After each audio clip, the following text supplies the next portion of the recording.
Iya, ya, udul maknanya sudah diterima riwayatnya. Dhabit ya, masuk di dalam dhabit. Ya, masuk di dalam dhabit. Sebab kita tak jumpai ada apa namanya? Ya mungkin ada memang yang ada waham dan lain sebagainya di dalam riwayat sahabat. Ya, oleh sebab itu Sayyidah Aisyah itu punya istidrakat, ya, istidrakat kepada riwayat-riwayat Ibnu Umar, kepada Abu Hurairah dan lain sebagainya. Maknanya mungkin ada di dalam salah di dalam itu sesuatu yang wajar, tak mungkin kita, artinya bashar itu pasti salah, ya, tidak ada yang maksum daripada kesalahan itu kecuali baginda Rasulullah Sallallahu Alaihi Wasallam. Tetapi ini tidak menjadikan hadis mereka ditolak, ya, para sahabat, sebab yakni tak perlu kita pertanyakan, adalah itu sudah sabit bagi para sahabat. Kemudian min haitsul dhabt, mereka memang apa namanya, dari sudut hafazan mereka bukan dari dulu tuh tak tahu apa itu tulis menulis. Jadi semua yang mereka handal, mereka menjadi pijakan mereka itu adalah hafazan. Maknanya sehingga kecerdasan mereka itu sudah terasah. Sebab ini adalah tumpuan mereka, ini adalah sandaran mereka. Ya, oleh sebab itu kenapa mereka orang-orang dulu tuh hafazannya kuat, sebab mereka belum tahu baca tulis, sehingga mereka mengandalkan hafazan mereka, sehingga itu terasah dan menjadi tajam, ya, sehingga ketika mendengar itu ya mereka faham dan dapat mentakbirkan dengan benar, ya, sehingga para sahabat itu tidak dibicarakan tentang adalah dan dhabatnya. Maknanya daripada sahabat diterima, ya, diterima riwayatnya, ya. Walaupun mungkin secara tafsil memang ada ya yang tadi seperti saya katakan itu Imam Ibnu Az-Zarkashi itu menulis tentang istidrakat Sayyidatu Aisyah ala riwayat as-sahabah.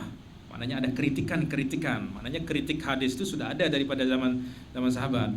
Ya, sebab Sayyidah Aisyah itu memang sangat cerdas dan kritik, dia tak melihat sesuatu itu yang tidak berbeza sedikit dia langsung kritik. Maknanya yang dia dengar itu berbeza dengan apa yang dia dengar dari Rasulullah, itu langsung dikritik. Dan banyak kritikan Sayyidah Aisyah kepada riwayat misalnya Ibnu Umar, kepada riwayat Abu Hurairah dan lain sebagainya. Tetapi itu tidak ya, itu hanya sikit-sikit saja, sehingga tidak dapat mencacatkan dhabat mereka.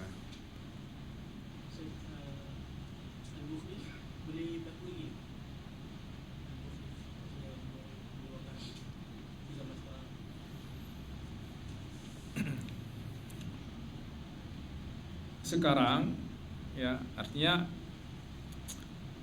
ya mungkin tajawuzan, maknanya mungkin tidak secara hakiki, mungkin digunakan secara ini tidak dikatakan sekarang itu misalnya akhrajahu, tidak, ya, artinya itu untuk asri tadwin, ya, asri tadwin ya, ini di masa penulisan secara tersusun tentang ilmu hadis, tentang hadis misalnya pada masa Imam Bukhari dan setelahnya, di mana kita dapat menisbahkan hadis ini diikhraj oleh Imam Bukhari. Tak mungkin saya katakan akhrajahu hadal hadis akhrajahu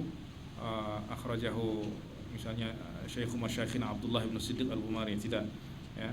Itu ya ini kepada kitab yang memang sudah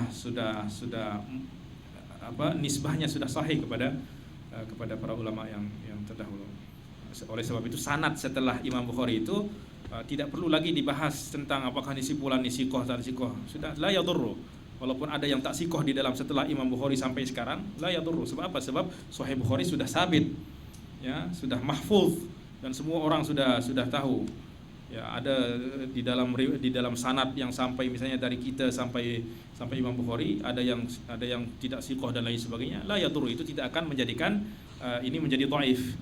Oke? Ya, maka al-ikhraj mungkin sekarang tidak berlaku untuk masa sekarang, tetapi takhrij ya.